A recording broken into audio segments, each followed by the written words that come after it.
स्वभाव निरपक्ष शांत तपसी रिपु विवर्जित समदरसी प्रेमाप्लुत दया सागर परहित हेमंत प्राणींकर पछे पछे नित्य मु बुलई प्रत्यक्षे आवरी थाई बेनिपासे तार चरण रेणु आसे स्वभाव निरपक्ष आ शांत।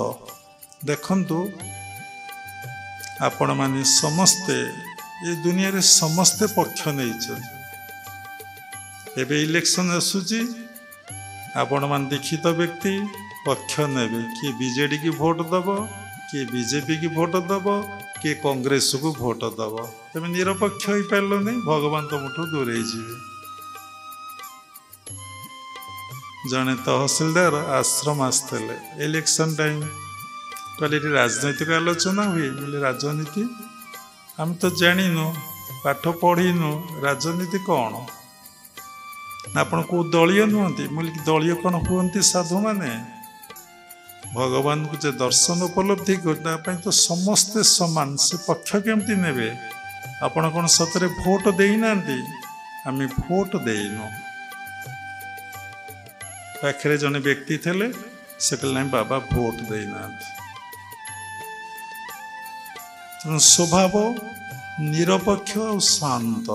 देखो तो सब समय आम अशांत समुद्र अशांत हो मत्स्यजीवी माने समुद्र को माछ मारिया को जीवे नहीं कौन है समुद्र घूर्णी बलय देखा देछि प्रबल झड़ हो पवन प्रवाहित जदि समुद्र रे पवन ठीक ठीक भाव प्रवाहित हम शांत भाव प्रवाहित हम देखिए ढेउ लहड़ी गुड़ाक के शांत भाव आसवे शीत दिन में समुद्र को जाई देखिए शांत भाव लहड़ी आसे एवं जाए अशांत हुए नहीं समुद्र तेणु ये शरीर रूपक समुद्र भितर इति जोर पवन प्रवाहित होची ये मन अशांत ता भीतर कि प्रवेश करें जदि ये पवन को नियंत्रण करा जीवो आयत करा जीवो तले मन सबले शांत रहिबो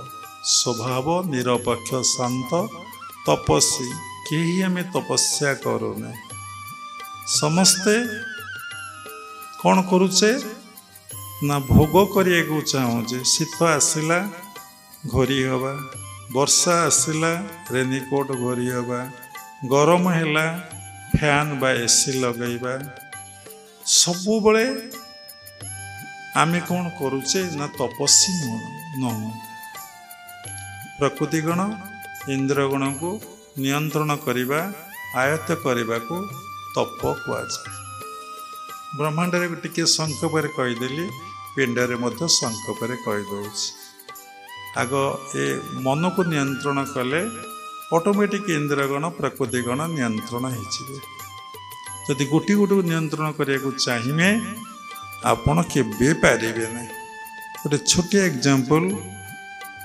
गोटे विराट बड़ बिल्डिंग रे कि फैक्ट्री सबुआड़े मेसीन लगी बॉल लगी एसी लगी फैन लगी आप केते सुइच मारी मारिका जीवे कि तार गोटे मेन सुइच अच्छी तो से मेन सुइच को आपण बंद करदे सबू बंद हो तेणु जी तत्वदर्शी गुरु से कथा कहती ना संक्षेप कथा कहती अल्प कथा कहती कारण कलिजुग अर्णगत प्राण अल्प आयुष विभिन्न रोगग्रस्त विभिन्न बाधा विघ्न प्रतिबंधक तपस्या करिबारे कहारी इच्छा नहीं जेमती भौतिक जगत रे समस्ते राताराति बड़ लोक होगापी चाहूँगी एबे गोटे से बड़ी प्रहसन हो जाइए आध्यात्मिक जगत रे बिना साधना रे बिना तपस्या रे आमर केमती ईश्वर प्राप्ति घटिब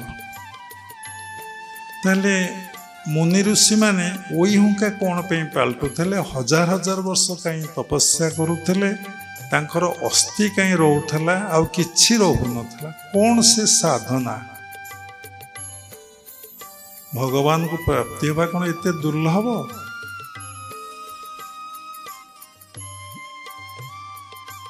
କେହି ତପସ୍ୟା କରୁନାହାନ୍ତି। ଆଖି ଚାହୁଁଛି ଦେଖିବି, କାନ ଚାହୁଁଛି ଶୁଣିବି, ଚର୍ମ କହୁଛି ସ୍ପର୍ଶ କରିବି, ନାକ କହୁଛି ଗନ୍ଧ ନେବି, ଜିହ୍ୱା କହୁଛି ରସ ଆସ୍ୱାଦନ କରିବି। 5ଟି ଜ୍ଞାନେନ୍ଦ୍ର କଥା କହିଲି, 5ଟି କର୍ମେନ୍ଦ୍ର କଥା ଅଛି। ପାଦ କହୁଛି ଚାଲିବି, ହାତ କହୁଛି କାମ କରିବି, ମଳଦ୍ୱାର କହୁଛି ଝାଡ଼ା ଫେରିବି, ଯୌନେନ୍ଦ୍ର କହୁଛି ପରିସ୍ରା କରିବି, ଉପଭୋଗ କରିବି, ପାଟି କହୁଛି ବକ୍ ବକ୍ ବକ୍ ବକ୍ ବକ୍ ବକ୍ କହିବି। ତେଣୁ ଆମେ କେହି ତପସ୍ୟା କରିବାକୁ ଇଚ୍ଛା କରୁନେ। କ୍ରିୟା ଯୋଗ ପରମ୍ପରାରେ ଗୋଟେ ବଡ଼ କଥା କୁହାହେଇଛି, ଯୋଗସ୍ୟ ପ୍ରଥମ ଦ୍ୱାର ବାକ୍ ନିରୋଧ। ତେଣୁ କେହି କଥା କୁହ ନାହିଁ। ତେଣୁ ସେଥିଲାଗି ଆମକୁ ଖେଚରୀ ମୁଦ୍ରା ଶିଖା ହେଇଛି। ସବୁବେଳେ ଜୁହାକୁ ଓଲଟେଇ ଯଦି ଆପଣ ଉପର ତାଳୁକାରେ ଲଗେଇବେ 8ଟି ଉପକାର ମିଳିବ। ସଂକ୍ଷେପରେ 2-3ଟି ଉପକାର କହୁଛି, ସମୟ ନାହିଁ, ଅଲରେଡ଼ି 1 ଘଣ୍ଟା ସରିଗଲାଣି, ଘଣ୍ଟାଏ 10 ମିନିଟ୍। ତେଣୁ ଆପଣଙ୍କର ସମସ୍ତ ଥଟ୍ସ ବା ଚିନ୍ତା ଗୁଡ଼ିକ ଏକ୍ସପ୍ରେସ୍ ହୁଏ ବାଇ ଟଙ୍ଗ, ମନ ଆଉ ଜିହ୍ୱା ଦ୍ୱାରା। ଫାଷ୍ଟ ହେଲା ମନ, ତାର ହେଲା ଜିହ୍ୱା ଦ୍ୱାରା। ମୁଁ ଯଦି କହିବାକୁ ଚାହିଁବି ନାହିଁ ତାହେଲେ ଜିହ୍ୱା କ'ଣ କହିବ କି?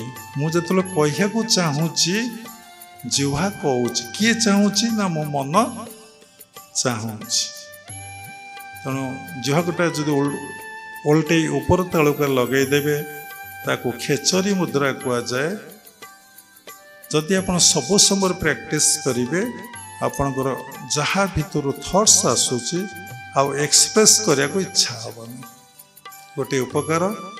ସେକେଣ୍ଡ ଉପକାର ହେଉଛି ଆପଣ ଲାଳ ଏତେ ଦୂର ସିକ୍ରେସନ୍ ହେବ, ଆପଣଙ୍କର ହଜମ ଶକ୍ତି ବଢ଼ିଯିବ। ଥାର୍ଡ଼ ହେଉଛି ଆପଣଙ୍କର ବ୍ରହ୍ମଚର୍ଯ୍ୟ ରକ୍ଷା। ଫୋର୍ଥ ହେଉଛି କ'ଣ? ନା ଆପଣ ବଡ଼ି ବହୁତ ଏନର୍ଜି ପାଇଯିବ। ଫିଫ୍ଥ ହେଉଛି ଆପଣ ଶ୍ୱାସ ପ୍ରଶ୍ୱାସ ଡାଇରେକ୍ଟ ଯାଉଛି, ଡାଇରେକ୍ଟ ଆସୁଛି ନାକ ବାଟେ, ଭିତରକୁ ଯାଉଛି, ପୁଣି ଭିତରୁ ପଦାକୁ ଆସୁଛି। ଦେଖନ୍ତୁ 99 ସାଇକ୍ଲୋନ୍ ଯିଏ ଦେଖିଥିବେ, ଆମେ ଆଶ୍ରମ ବାରଣ୍ଡାରେ ବସି ଏକାନ୍ତରେ ଏକୁଟିଆ ଦେଖୁଥିଲୁ।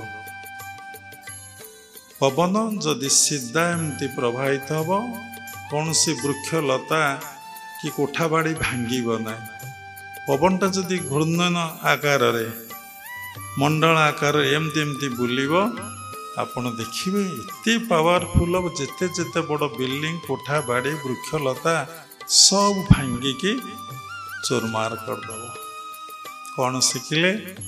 ଯେତେବେଳେ ଆମେ ଖେଚରୀ ମୁଦ୍ରା କରିବା, ପବନଟା ଆମ ଭିତରକୁ ଇକାର ହେଇକି ପ୍ରବେଶ କରିବ। ଯେତେବେଳେ ଇକାର ହେଇ ପ୍ରବେଶ କରିବ, ଆମ ବଡ଼ି ଏତେ ଏନର୍ଜି ପାଇଯିବ, ଇମାଜିନ୍ ବାହାରେ।